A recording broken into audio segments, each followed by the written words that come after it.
عليكم، مرحبا بكم في جديد اللي غنشارك معكم فيه واحد الكيكه خطيره رائعه جدا، اقتصاديه، بدون بيض، بدون حليب، بدون دانون، بدون زبده، خطيره كتجي هشيشه ومعلكه بالكاكاو، خطيره جدا جدا. قبل ما ندوزو المكونات ما تنساونيش من اللايكات ديالكم، ولا عجبكم الفيديو بارطاجيوه مع حبابكم وصحابكم. اللي مازال ما اشترك عندي في قناتي اشترك، فعل زر الجرس. يلا ندوزو لباقي الفيديو. المكونات اللي غنحتاجو لهاد الكيك ساهلين واقتصاديين جدا.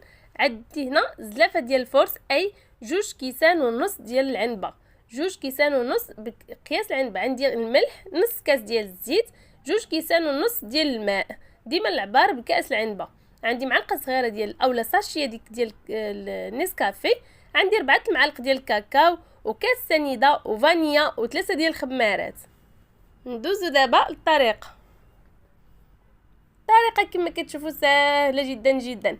كناخذ اناء كنوضع فيه هذوك 2 كيسان ديال العنبه ونص ديال الماء، 2 كيسان ديال الماء.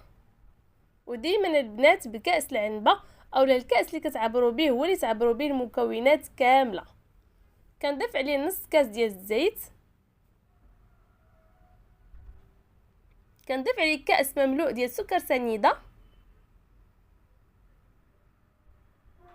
كنضيف عليه معلقه صغيره ديال النسكافيه اولا ديك الساشيه اللي كتباع صغيره،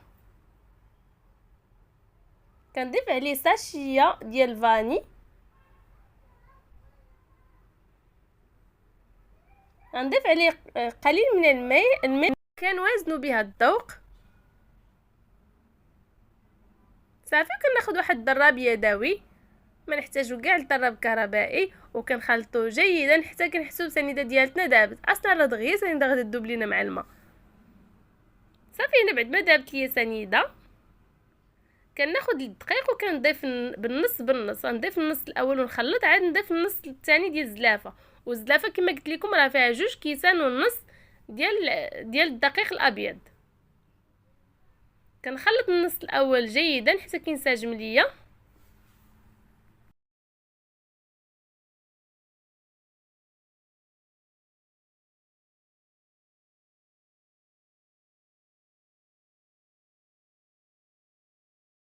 دابا كنضيف النصف الثاني وكنخلطو جيدا.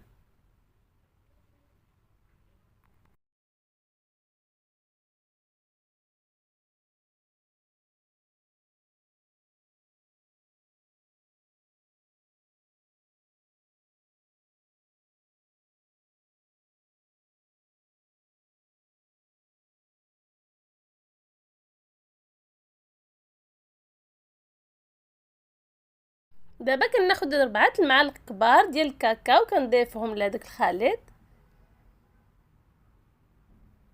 وكنحرك الكل جيدا.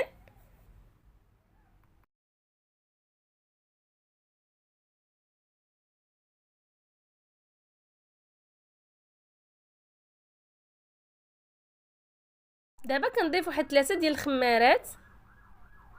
ضروري ما نغربلو الخمارات البنات باش يسهل علينا باش يندمجوا لنا في الخليط.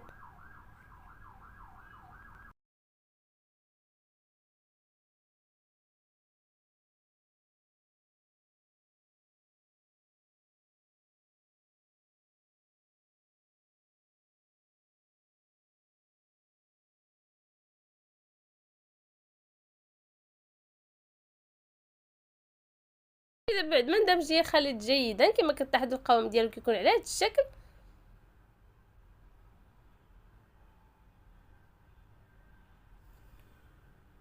صافي دابا كناخذ واحد المول، اي مول عندكم بغيتو ديروا فيه هذا الكيك يمكن لكم ديروها فيه. انا غناخذ هذاك المول اللي كيكون على هذا الشكل. صافي غنصب فيه الخليط ديال الكيك وكي ديما كنهزو يدينا الفوق باش كتجينا الكيك من الداخل مهويه ومفشفشه.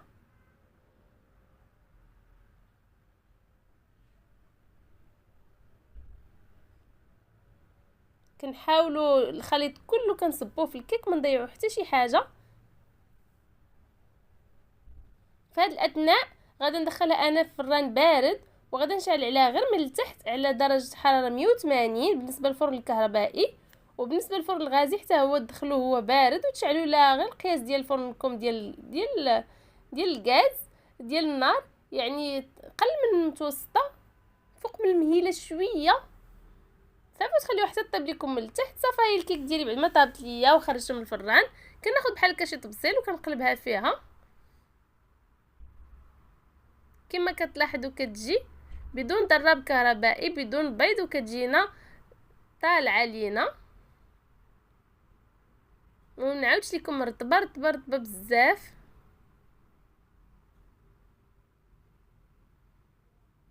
صافي كنقلبها بحال هكايا. ودابا ندوزو باش نوجدوا السيرو اللي غادي نسقيو بها. كما كتلاحظوا انا درت كاس ديال العنبه ديال الماء، كنزيد عليه ساشيه ديال الفاني، كنزيد عليه كاس الا ربع ديال السكر سنيده، واللي كيبغي الحلاوه يدير كاس مملوء.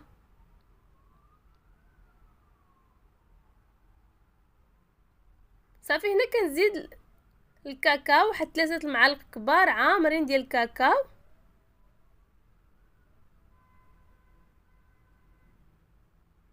وغادي نزيد واحد معلقه صغيره ديال النشا. انا غندير غير معلقه صغيره حيتاش الخليط ما بغيناش يجينا ثقيل، باش الكيك ديالنا تشرب لينا السيرو او ميم طون يبقى لينا شويه ديال داك الكاكاو من الفوق عاقد شويه. المهم انا دابا غادي نديرها فوق النار، غادي نحركها جيدا حتى كيبقاوش لي دوك الحبيبات ديال النشا وديال الكاكاو كلشي كيندمج، وندير فوق عافيه مهيله. صافي نبقى نحركها مره حتى كتعقد ليا شويه، ما تخليوهاش تعقد لكم بزاف، خليوها تعقد غير شويه باش منها كتسقي الكيك ومنها كيبقى لك شويه ديال الكاكاو من الفوق عاقد. صافي كما كتلاحظوا انا الكيك ديالي هنا كنشكل فيها ثقوب باش ملي كنصب الخليط نيشان كتشرب ليا كلها. صافي انا نوريكم القوام ديالو. كما كتلاحظوا معقدش بزاف غير شويه وكيبقى خفيف بحال هكا. صافي ناخذ بحال هكا ونبدا نسقي الكيك ديالي، غنسقيها مزيان مزيان مزيان مزيان باش تشرب ليا هذاك الصوص وهي بارده، والصوص تكون سخونه باش كتشرب لينا. ولا كانت الكيك سخونه خاص الصوص تكون واجده من قبل وتكون بارده، باش ديما كيكون العكس، باش الكيك ديالنا كتشرب لينا الصوص وكتجي مغموره بديك الصوص ديال الشوكولا وكتجي لذيذه. صافي انا نستمر بحال كنبقى نسقيها، غنسقيها مزيان.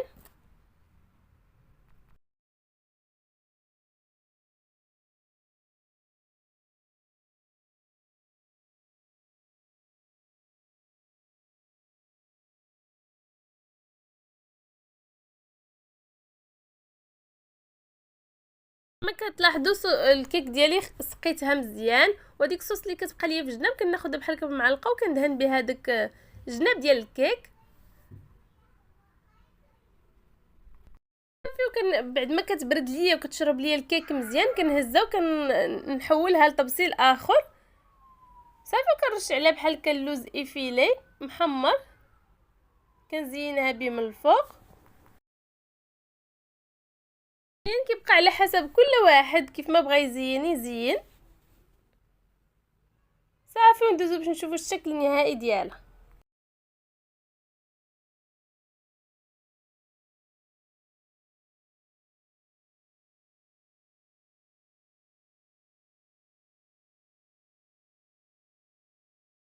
وهذا البنات هو الشكل النهائي ديال الكيك ديالنا. زينته بحال هكا باللوز ايفيلي ودرت خطوط ديال الكراميل ودرت هادوك لي سوري الصغار بحال هكا معسلين. كما كتلاحظوا معايا الشكل ديالها كيجي رائع، كتجي كتشهي صراحه، وكتجي معلكه ومغموره بديك الكاكاو وهشيشه بزاف. البنات تيقوني غير جربوها راه غتنجح معكم من اول تجربه. انا نقطع معكم باش تشوفوها كي جات من الوسط. عرفتي ملي كتكونوا كتقطعوا فيها في التقطاع كتحسوا بها هشيشه بزاف ودغيا تقدر تفرتت ليكم من كثره ما هي رطبه وهشيشه.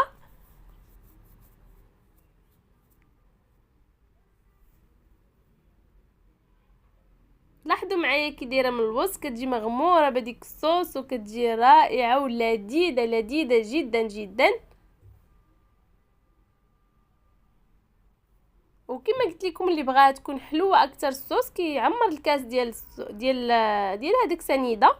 هكذا البنات وصلت معكم لاخر الفيديو. كنتمنى يكون عجبكم هذا الكيك اللي شاركت معكم اليوم. كيك بالشكلات خطيره اقتصاديه بدون بيض بدون حليب بدون زبده بدون يوغورت، كتجي خطيره رائعه شيشه اقتصاديه وتعجب وليداتنا بطبيعه الحال. حضرناها ليهم. المهم البنات كنتمنى يكون عجبكم هذا الفيديو اللي شاركت معكم اليوم، وكنتمنىكم ما تنساونيش من اللايكات ديالكم والتعاليق الزوينه اللي كتخليو ليا، كنشكركم عليها بزاف بزاف بزاف. واللي مازال ما اشترك عندي في القناه دخلوا مرحبا بكم، اشتركوا وفعلوا زر الجرس باش ديما يبقى يوصلكم الجديد، والى فيديو جديد ان شاء الله. وشكرا على المتابعه.